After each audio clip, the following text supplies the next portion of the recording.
Hey dosers, Chris here on a Tuesday of Easter week. If you didn't catch yesterday, this is a 5-parter. We're doing Easter week together, and then we're going to have a little longer Friday daily dose just to celebrate Good Friday. But we're going back and we're looking at what Jesus did with his disciples on the way to Jerusalem. Famous last words, and he's trying to tell them, be careful if you want to follow me. It's going to be an upside down kingdom. It's different than the life you know. And we just left off yesterday where he told them, I'm going to Jerusalem to die. First time ever humans have ever heard that the Son of God has come to be killed. First time ever creation has heard that Creator's plan is to give himself up for them. What do you do with that? What do you do with news like that? Here's what they do. We pick up from yesterday. Go ahead, watch yesterday's, then come back and join us. Okay, now we pick up from yesterday. Verse 33. So now they come to Capernaum. And when he was in the house, Jesus asked them, what were you guys arguing about on the road? But they kept quiet because on the way they had argued about who was the greatest. Are you kidding me? You were just told that Jesus Christ, the God that you were following, the 9 chapters of miracles and teachings that set up who he was, he just told you he was coming to die. And where did you guys immediately take it? That's right. What do I get from it? Who's going to be the greatest? Who's going to get the most out of this? Where are we going to rank? If you have to come and die, you got to do it for a reason. Whatever that reason is, how are we going to match up? How do we stack up on this thing? Are you kidding me? I'm amazed how often I find myself in Scripture. I'm amazed how I come to grips with, here's what Jesus did on the cross, and he rose again. And my immediate thing was, what do I get from it? How's this going to bless my life? How's it going to make things better for me? And they start arguing about who was the greatest on the road. Jesus has to be deep in his thoughts. He's away from this conversation. He has just told his closest friends, I'm going to the cross. And you're arguing about who it's going to pay off more for? So he wants to set this straight in their hearts and in the hearts of his disciples today. Sitting down, Jesus called the 12 and said, if anyone wants to be first, they must be the very last and servant of all.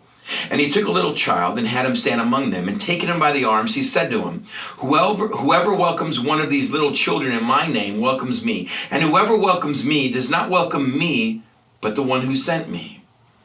Jesus goes, okay, guys, you don't understand. If you want to be first, you have to be last. If you want to be on the top, you got to be servant. He takes this kingdom, this pecking order that you and I are prone to, because we're disciples just like them, and he turns it upside down. And he goes, I know this is hard for you to understand, so I need an object lesson. And whatever home there in Capernaum they were staying in, you've got multiple families, residents dwelling, and he grabs one of these little kids, probably a toddler or so, puts him in front of him and goes, this is the kingdom of God. Whoever can serve and welcome someone like this. And you go, children's ministry? Are we all supposed to be in children's ministry? Now, our kids' ministry is all nodding their head. Yes, it's a great, royal, admirable, honorable thing to volunteer in children's ministry. But there was far more to that than just working in children's ministry. See, they said, what are you lining up to me for? You're lining up to me and you're thinking, well, what do I get from it? How's this going to pay off? He goes, let me tell you, Christianity, you serve those you get nothing from. You love those that are going to do nothing for your success, nothing for your position, nothing for your reputation, nothing for your finances. And he grabs a toddler, a young child. This is the upside down kingdom. He's trying to get in their heads. Famous last messages, famous last time with the disciples before he pulls off Easter. And we're looking at these and he's saying, look, I know you're going to wrestle with the exact same things that Peter, James, John wrestle with. And it's greatness. It's prone to all of us. Here's a key to living Christ-like. Serve those you're going to get nothing from. Now in context, we have to back up another level and go, oh my gosh, it's chapter 9. How many people has Christ served so far that he will get nothing from? That will absolutely do nothing to bolster his position, his possessions, his authority, his lifestyle.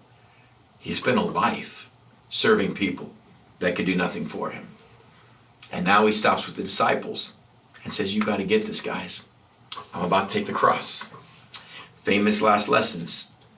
Yesterday, following Christ means it'll probably cost something. Today, here's one of the things it's going to cost.